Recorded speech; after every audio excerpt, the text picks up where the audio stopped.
محمد طارق عزیز اتاری عرب شریف سے عرض گزار ہوں۔ امیر اہل سنت کی بارگاہ میں سوال عرض ہے کہ ماہ شوال میں آقا کریم صلی اللہ علیہ وسلم نے غزوہ حنین سے واپسی پر مسجد جعرانہ سے عمرے کا احرام باندھا تھا۔ یہ بہت پرسوز جگہ ہے، اس کی اہمیت اور کچھ مدنی پھول ارشاد فرما دیجئے، جزاک اللہ خیرہ۔ سبحان اللہ۔ یہ جعرانہ کی مسجد نظر آئی ہمیں، خیر اس وقت تو مسجد نہیں تھی، اس دور میں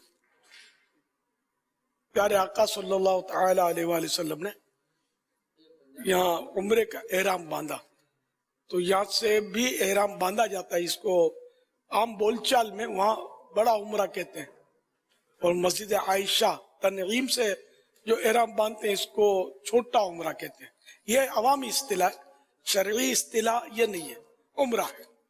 بہرحال یہ کہ یہ مقام تو بڑا اہم، سب سے بڑی اہمیت اس کی اسی وجہ سے تو ہے کہ سرکار صلی اللہ تعالی علیہ وآلہ وسلم نے یہاں پر احرام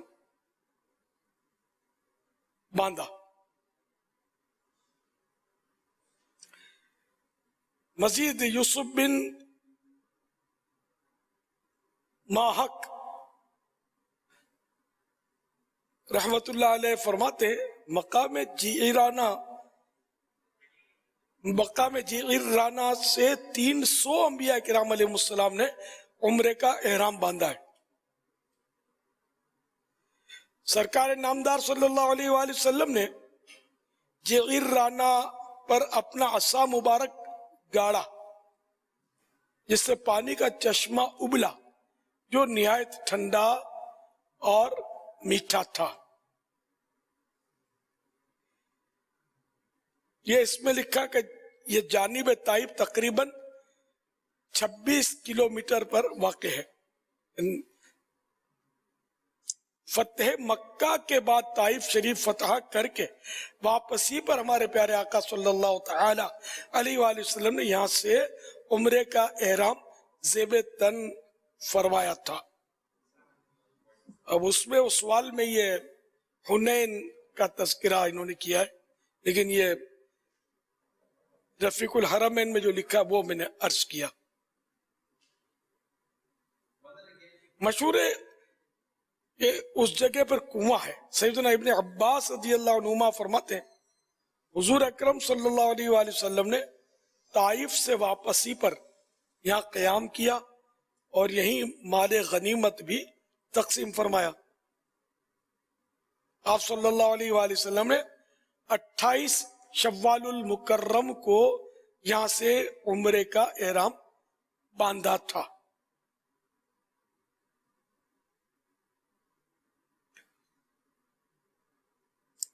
شوال المکرم آنے والی ہے، اللہ نصیب کرے۔ اس جگہ کی نسبت قریش کی ایک عورت کی طرف ہے جس کا لقب جعرانہ تھا۔ یہ نہایت ہی پرسود مقام ہے۔ حضرت سیدنا شیخ عبدالحق محدث دہلوی علیہ رحمت اللہ القوی اخبار الاخیار میں نقل کرتے ہیں کہ میرے پیر و مرشد حضرت سیدنا شیخ عبدالوہاب متقی رحمت اللہ علیہ نے مجھے تاکید فرمائی ہے کہ موقع ملنے پر جعرانہ سے ضرور عمرے کا احرام باندھنا۔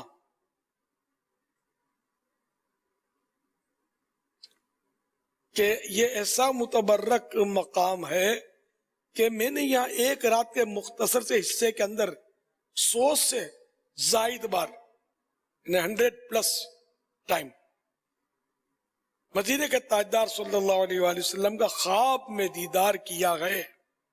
الحمدللہ علی احسانہ۔ حضرت سیدنا شیخ عبدالوہاب متقی رحمت اللہ علیہ کا معمول تھا کہ عمرے کا احرام باندھنے کے لیے روزہ رکھ کر پیدل جعرانہ جایا کرتے تھے۔ صلو علی الحبیب صلی اللہ علیہ محمد۔